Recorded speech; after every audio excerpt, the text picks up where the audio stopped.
Ошондой эле бул жакта дагы Ибн Кайым рахимахуллахтын пайдалуу дагы айткан сөзү бар ушул Аллах Таала менен жолугушуу тууралуу, Аллах Тааланын алдында адам турат экендиги тууралуу.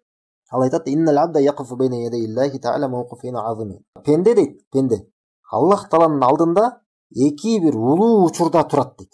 Аллахтын алдында эки улуу учурда Аллахтын алдында турган болот. Биринчиси бул намазда. Намазда адам Аллах Тааланын алдында турган болот. Ал эми экинчиси бул Аллах Таала менен жолукканда, Аллах Таала менен кезиккенде, кыяматта. Эгерде дейт мына бул жакта мына ушул маанилүү да. Шейх айтат Ибн Кайым рахимахулла, эгерде пенденин биринчи ошол абалы, биринчи учурдагы Аллах Тааланын алдында турган абалы жакшы болгон болсо, канчалык көркөм, канчалык сонун болгон болсо, экинчи Аллахтын алдында турганы ошончолук жеңил болот дейт. Ал эми кимдин биринчи туруусу, Аллах Тааланын алдында биринчи турганына адам кандайбыр кайдыгер мамиле кылган болсо, кандайбыр барктабай Аллахтын алдында турган болсо, биринчи турушунда намазында, не дейт? Саба алейхил мауқиф тани дейт.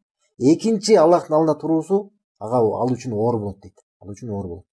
Демек, эмне билишибиз керек? Мына карасар, биздин шариятыбыздагы демек жана намазда турганыбыз бул ошол кыяматтагы болгон Аллах Тааланын алдында турат экенибизди бизге эскертип турат. Биз намазда турганда билишибиз керек. Мына азыр намазда тургандай сыяктуу биз дагы кыяматта ошентип Аллах Тааланын алдында турабыз. Жана Аллах Таала биздин болгон амалдарыбыз тууралуу бизди сурайт.